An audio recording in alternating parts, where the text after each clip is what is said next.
English class. Today we will study about English lesson in the second material with the title Let's Live a Healthy Life. Now before that, I will read for you about the purpose of this meeting. Number 1, to state the purpose or intention to do something, atau untuk menyatakan tujuan atau maksud untuk melakukan suatu hal. And the second is to agree or disagree with a suggestion or idea, yaitu untuk setuju atau menolak persetujuan tentang saran atau ide. Nah, sekarang nih, kita bagi pelajarannya menjadi 3. Jadi yang pertama itu menyatakan tujuan atau maksud atau state the purpose or intention. Kemudian agree, bagaimana cara menyetujui, dan disagree, bagaimana cara mengungkapkan kalau kita tidak menyetujui sesuatu. Nah, di pertemuan kali ini kita akan fokus belajar kepada state, purpose, or intention, alias menyatakan tujuan atau maksud. Jadi dalam menyatakan tujuan atau maksud, ada 4 aspek yang bisa kita gunakan. Yang pertama kita bisa memakai so that atau so. Yang kedua kita bisa memakai in order that. Yang ketiga kita bisa memakai in order to. Dan yang terakhir kita bisa memakai for or to.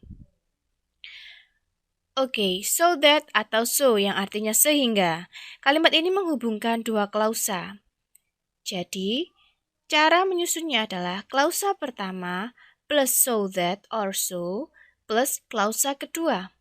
Example, klausa pertamanya, my mother buys me a new phone. Klausa keduanya, I can study online with my teacher. Nah, ini masih belum menjadi kalimat. Cara menjadikannya kalimat adalah dengan menggabungkan 2 klausa ini menjadi my mother buys me a new phone and so that I can study online with my teacher. Ibu saya membelikan saya HP baru, sehingga saya bisa belajar online dengan guru saya. Example 2. Klausa pertama, you need to drink a lot of water. Klausa kedua, you will not get dehydrated. Jadi kalimatnya, you need to drink a lot of water, so you will not get dehydrated. Kamu harus minum banyak air sehingga kamu tidak akan dehidrasi. Nah, jadi kalimat so that itu berada di tengah-tengah dan menggabungkan 2 klausa.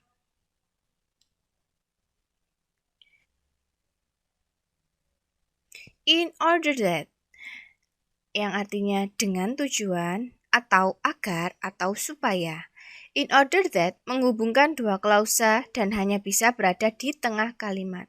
Jadi sama seperti so that, klausa 1 plus in order that plus klausa 2.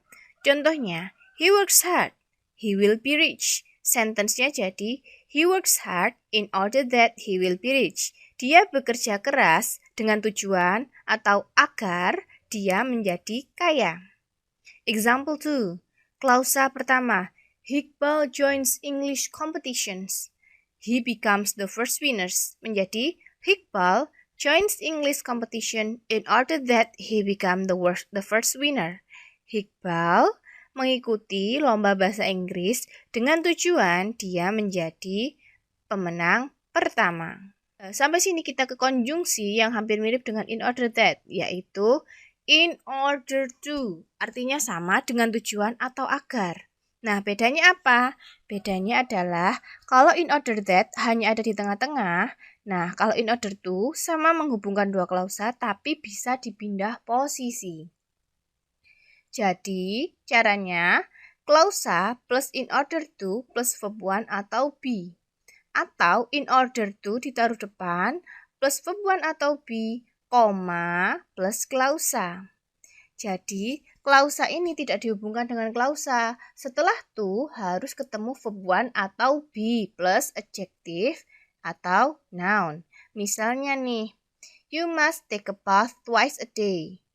Make your body fresh. Jadinya kalimatnya, you must take a bath twice a day in order to make your body fresh. Artinya, kamu harus mandi 2 kali sehari dengan tujuan badan kamu menjadi segar. Jadi, kalau to ketemunya langsung verb seperti make. Atau bisa juga in order to-nya ditaruh di depan, seperti yang B.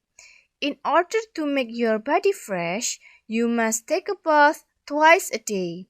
Dengan tujuan tubuh kamu sehat atau agar tubuh kamu segar, you must take a bath twice a day. Kamu harus mandi 2 kali sehari. Contoh kedua nih, biar lebih mantap. Klausanya, you must take a bath twice a day. B-nya, healthy. Adjektif ini. Jadi kalimatnya, you must take a bath twice a day in order to be healthy. Kamu harus mandi 2 kali sehari agar menjadi sehat. Atau bisa dibalik, in order to be healthy, you must take a bath twice a day. Dengan tujuan menjadi sehat atau agar menjadi sehat, kamu harus mandi 2 kali sehari. Sampai sini paham? Semoga paham. Oke, kita lanjut ke sifat yang terakhir, yaitu to atau for. Nah, konjungsi ini artinya untuk. Tapi lebih spesifiknya di bab ini, to itu sebagai tujuan.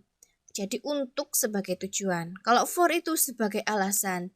Gimana maksudnya? Kita lihat ya. Jadi cara menyusunnya adalah klausa plus to plus verb 1 or be. Atau klausa plus for plus verb ing atau adjective atau noun atau place.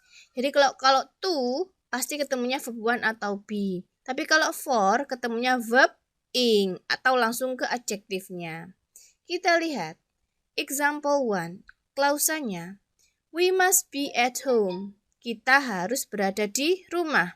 Verbnya stay safe, tetap aman. Jadinya, we must be at home to stay safe. Kita harus berada di rumah untuk tetap aman. Jadi di sini stay itu kata kerja, jadi verb. Atau klausa kedua, I study hard. Reasonnya, alasannya adalah kenapa kok saya belajar dengan keras for the examination. Jadinya, I study hard for the examination. Oh, saya belajar keras untuk ulangan. Yang terakhir, klausanya, I visit Borobudur. Kenapa saya mengunjungi Borobudur? Nah, reasonnya adalah vacation. Jadi, kalimatnya, I visit Borobudur for vacation. Itulah materi pelajaran kita hari ini. Kalau ada yang ditanyakan, kalian bisa DM saya atau chat langsung